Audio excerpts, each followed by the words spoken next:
And when we saw him, we started screaming, JJ, JJ. That a coup will not succeed if the atmosphere, the climate is not calling for it. He told Ghanaians, I have hard work for you. Christianize me if you may, but don't try to Europeanize me.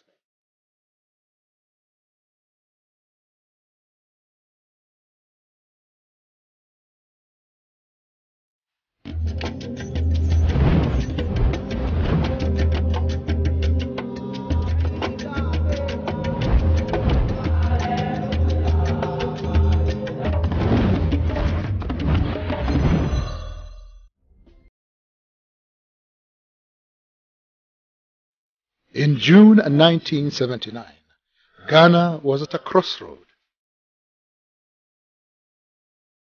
Another military coup was at hand. A young Air Force pilot who a few weeks before had been court-martialed and was awaiting execution was broken out of jail by his colleagues to lead what would be later known as the June 4th Revolution. Little was known of this man who would later be instrumental in changing the future of Ghana forever. His name, Jerry Rawlings.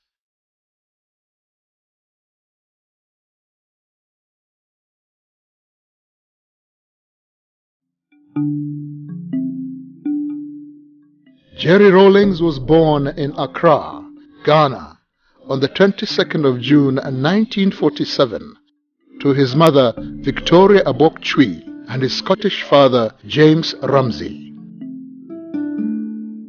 He attended Ghana's prestigious Achimota School. An elite school at the time, Achimota was founded on the principle of providing African students with the British model of a public education. The school boasts of an impressive alumni with Ghana's first president Kwame Nkrumah, Gambia's Sadawada Jawara, and Zimbabwe's president Robert Mugabe, all being former students at different times in the school's history. I must say that it probably was one of the finest times of my life.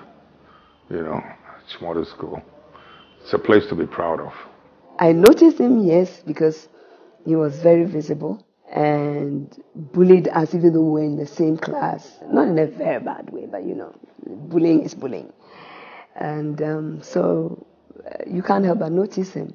But I never thought that we'll come this far. By collective effort, that the nation's problems can be solved. Before his fame as a revolutionary, Jerry Rawlings was unknown to most of Ghana. In March 1968, he began his training as a pilot officer. I've wanted to fly from the age of 6. Honest. I was standing next to my mother, you know, in a compound house when the young man also in the house, you know, asked me what I'd like to be when I grew up. And I said, I'd like to be a pilot.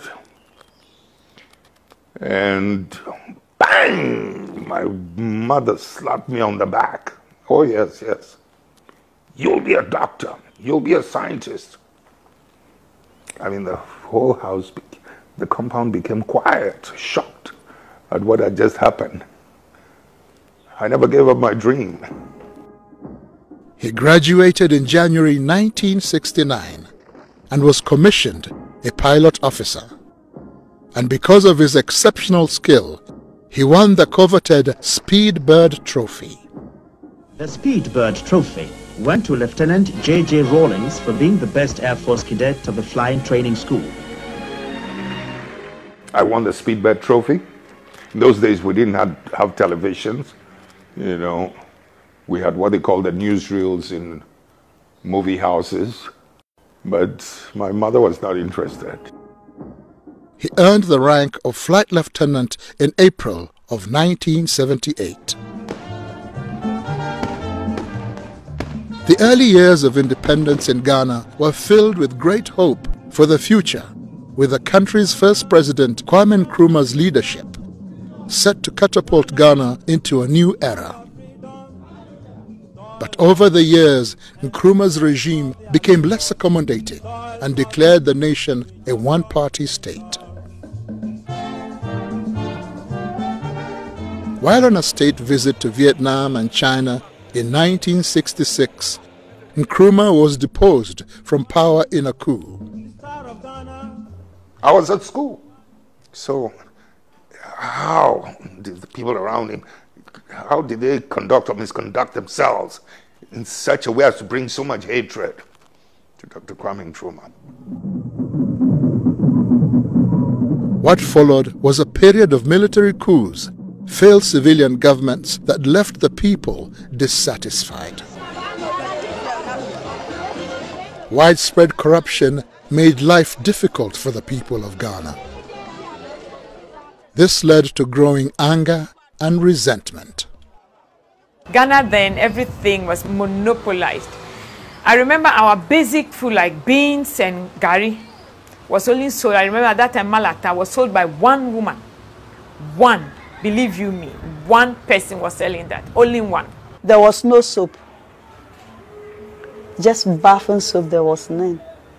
Toothpaste, there was none. Nothing. No food. And we got to know that Ghana was almost just getting to a ground.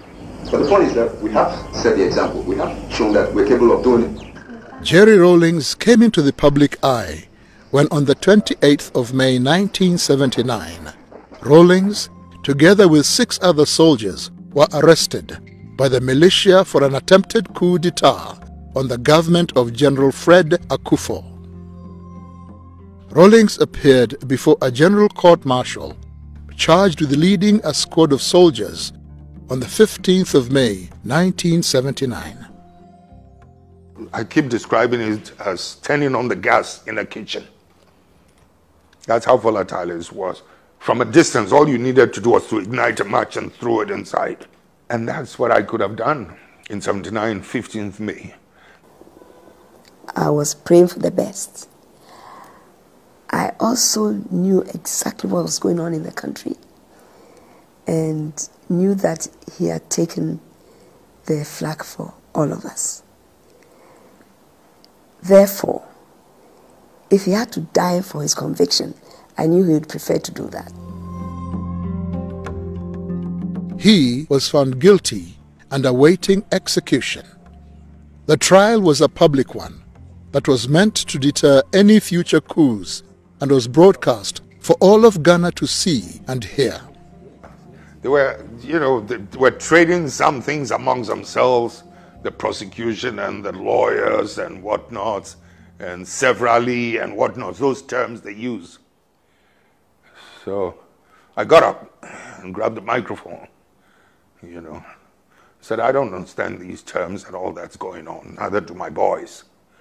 And I'm just here, and I'm taking responsibility for everything that's happened, and to leave my men alone.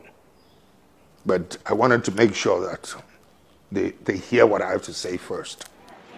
He made an unforgettable speech in court and said, I am not an expert in economics, and I am not an expert in law, but I am an expert in working on an empty stomach, wondering when and where the next meal will come from. I know what it feels like going to bed with a headache for want of food in the stomach. He was an embodiment of the reaction, the disappointment, the great disappointment of the people of Ghana.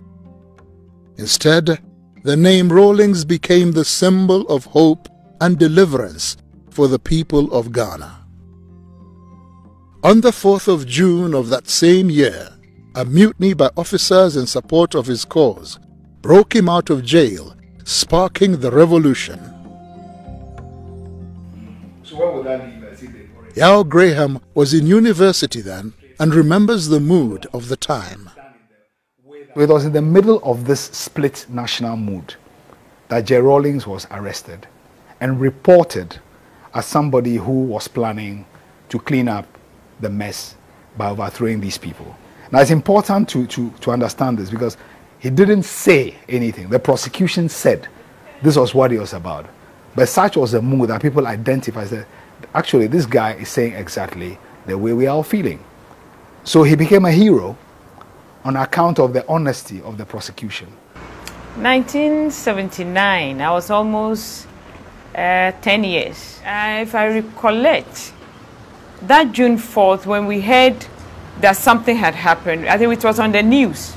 That's the first time you know that something is going on. They start playing Ghana national anthem. So we knew that another person had taken charge of the country. But who, they were not really sure. Some people went and spied and realized that when he alighted from the helicopter, the men picked him up. And when we saw him, we started screaming, JJ, JJ. And my dad would shake his head and say, wow, we are in trouble and our kids are hailing this man. When you consider, the difficulties, the shock effect that June 4th should have had on us, should have woken us up. And I do remember, to be quite honest, in those volatile, violent, difficult days when people were calling for let the blood flow, etc., there were some intellectuals and some diplomats who, I guess, have a better knowledge of history, who were asking me that I was exercising too much control. I was restraining it too much. Jerry Rawlings and his soldiers formed the Armed Forces Revolutionary Council, AFRC. I didn't expect to be here. Later, the AFRC carried out what Rawlings described as a house-cleaning exercise. This was basically the identifying of leaders that were deemed corrupt. The leaders were either sentenced to prison for their crimes or in some cases executed by the AFRC. 3 months later, on 24th September 1979, the AFRC allowed Hila Liman to head Ghana and the People's National Party, PNP. However, Hila Liman's presidency was short-lived.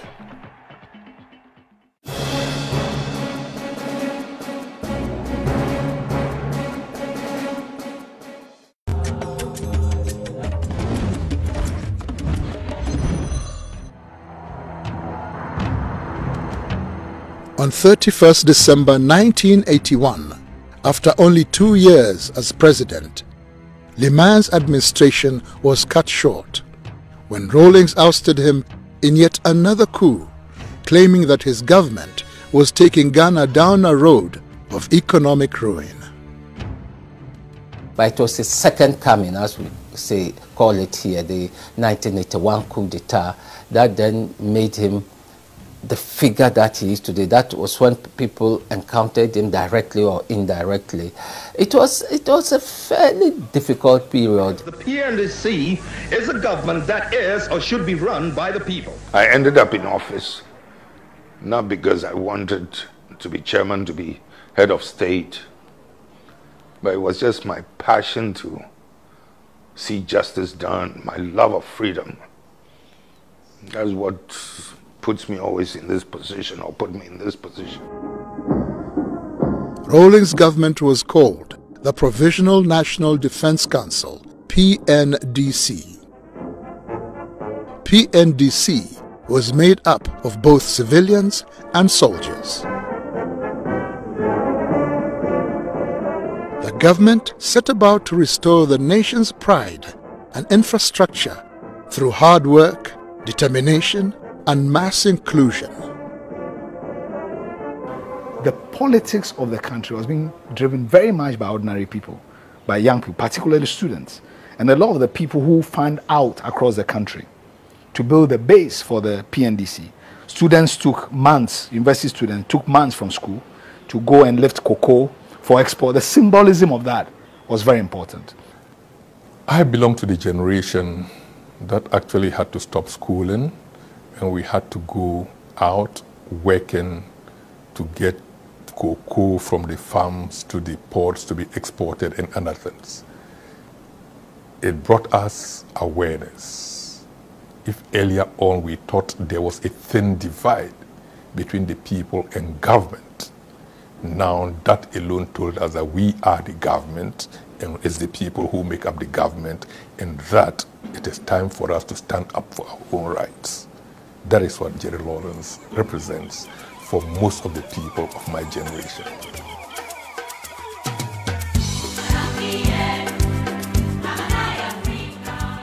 A hands-on leader, Rawlings ensured the rebuilding of Ghana would be shared by all. Soldier and civilian took part, with no task too big or too small.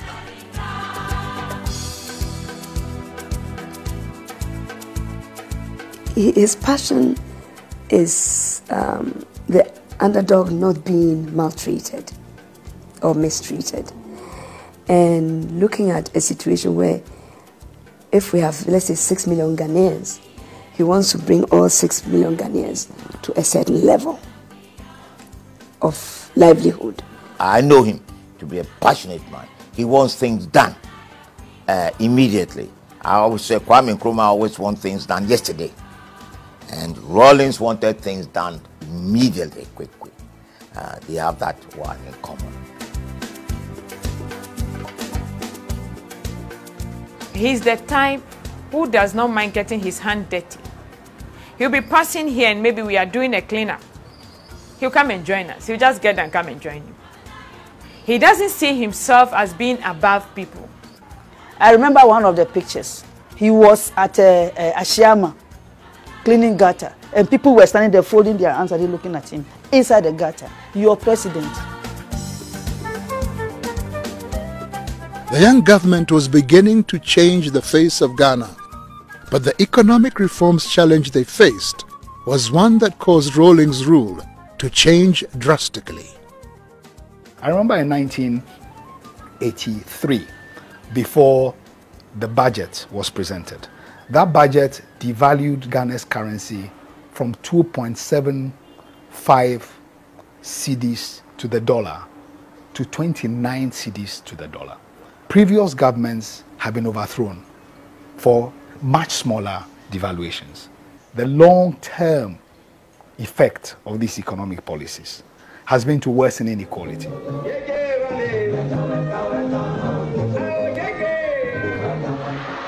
Rawlings' government's response to its critics was to clamp down on opposition. The media in particular was hit hard. Haruna Atta, a journalist, shares his experience. Those were what one would describe as the bad old days when journalists were under siege, sort of. At that time, he was very much seen as the dictator, like the quintessential African dictator. Rawlings and his government had to instill measures that before would seem to be a compromise of their status quo, dealing with the West. Pope John Paul described capitalism, the capitalist economic philosophy, as the savagery of capitalism. What are you going to say about us in the so-called developing world, in Africa? Rawlings is a man of many faces. There was a time I wanted to be a priest, you know. Yeah. Charismatic. How are you? I'm going to take you together with a flower. And now, his long-time secret as an artist has been finally exposed. You may not believe it, but I'd much rather be known as an artist than as a president. Just as I would much rather probably be known for flying skill than being a president. Maybe it's because through this you can see my power of observation, my sense of precision, my striving for excellence. I don't know where you found this, but the point is I've kept quiet about this thing because I haven't done my wife's portrait yet, you know. If I'd done my wife's portrait also, I would have felt good about, displaying this. A family man, he is married to Dr. Nana Agyemang Rawlings, his childhood sweetheart. He doesn't remember. I remember the first place I met him in primary school at a school called Mrs. Sam's School. And he obviously didn't recognize me because I was black, I was dark.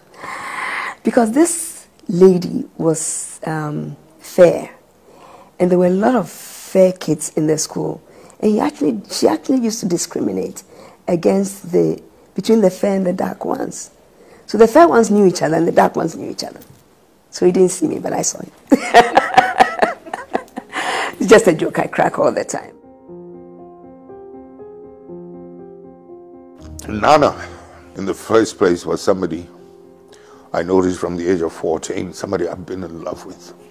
It wasn't until about 5-6 years later that she would even allow me to hold her hands, type of thing. Oh, it took a long time. Together, they have 4 children: Ezanata, Amina, Ya Asentwa, and the only son, Kimathi Rawlings. As if to protect them, Rawlings, being in the center stage of politics, created a deliberate wedge between his children and himself.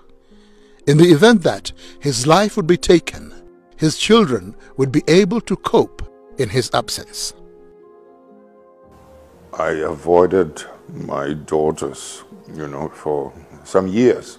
I mean, I'd see them, but I did not want to develop any emotional attachment with them.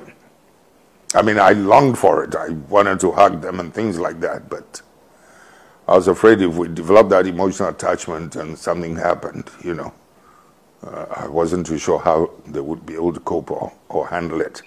And that's why I kept that distance, you see what I mean? Deliberately, because of the reason I just gave. There was not a good balance in terms of family and work. So I had to be mother and father to them almost throughout their life till they were adults. Yeah. It wasn't easy.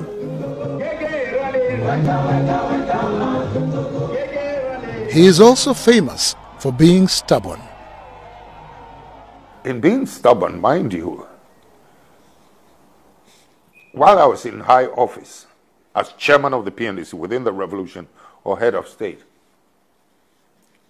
my stubbornness did not translate itself into stopping our people from doing something that I felt would hurt us. One would sometimes allow it in order not to break the growing confidence in our people. They sometimes needed to make a mistake. My stubbornness did not stand in the way. In the early 1990s, the African continent began to experience a new wave of political structure, the return of multi-party politics. Much like the 1960s, as country after country gained independence from colonial powers, now the people wanted more. Rawlings, always able to read the mood of the people, was quick to embrace it, changing his government from military to civilian.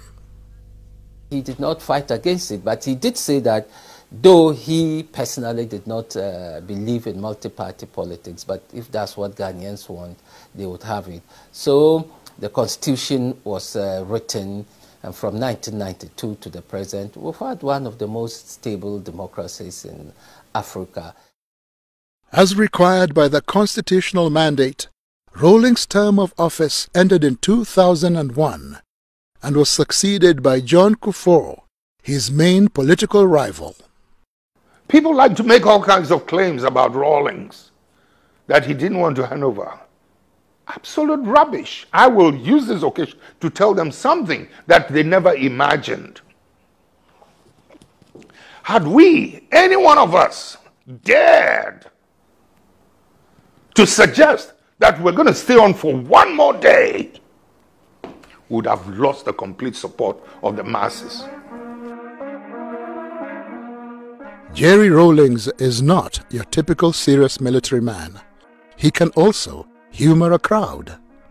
My colleague, ministers of state, honorable lecturers of the various faculties, your excellencies, distinguished ladies and gentlemen. I think I prefer the lady. I prefer the lady.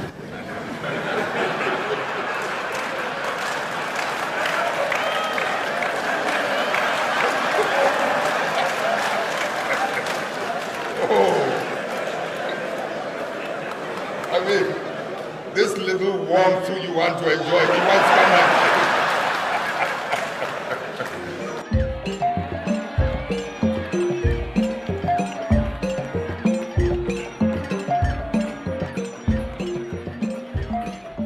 While he was president, Rawlings was able to use a grant of $50,000 from the Hunger Project cash prize he had won as seed money to sponsor the establishment of the University of Development Studies, a state-owned university, the first of its kind in the northern region of Ghana.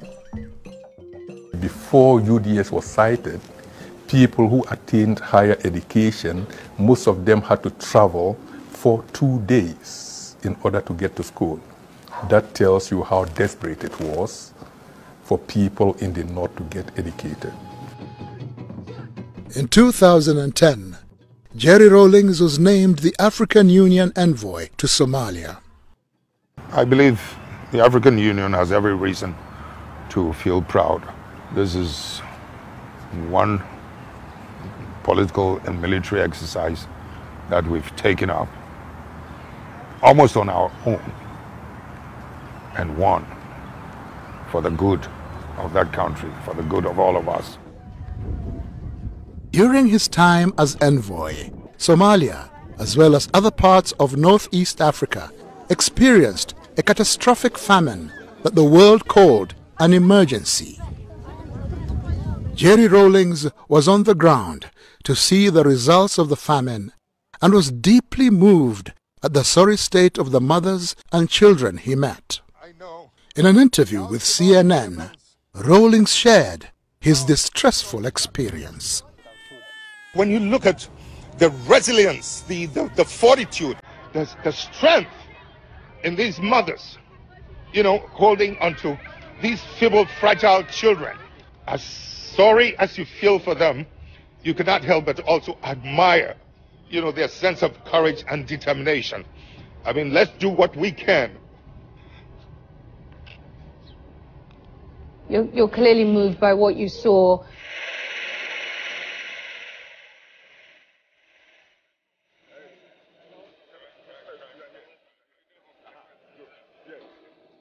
You may like him, you may not like him, you may agree with some of his methods, or you may not agree with some of his methods, but you cannot be in denial. You shouldn't be in denial, because he's occupied a major part of the country's history.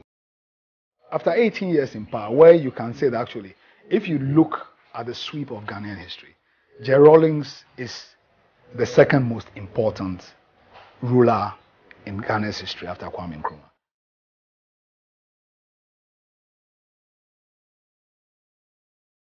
Nelson Mandela once said, "When a man has done what he considers to be his duty to his people and his country, he can rest in peace." This, perhaps, is the case of the boy who had a dream to fly, and to fly he did, but he also became president. John Jerry Rawlings, the man who came, saw, and conquered.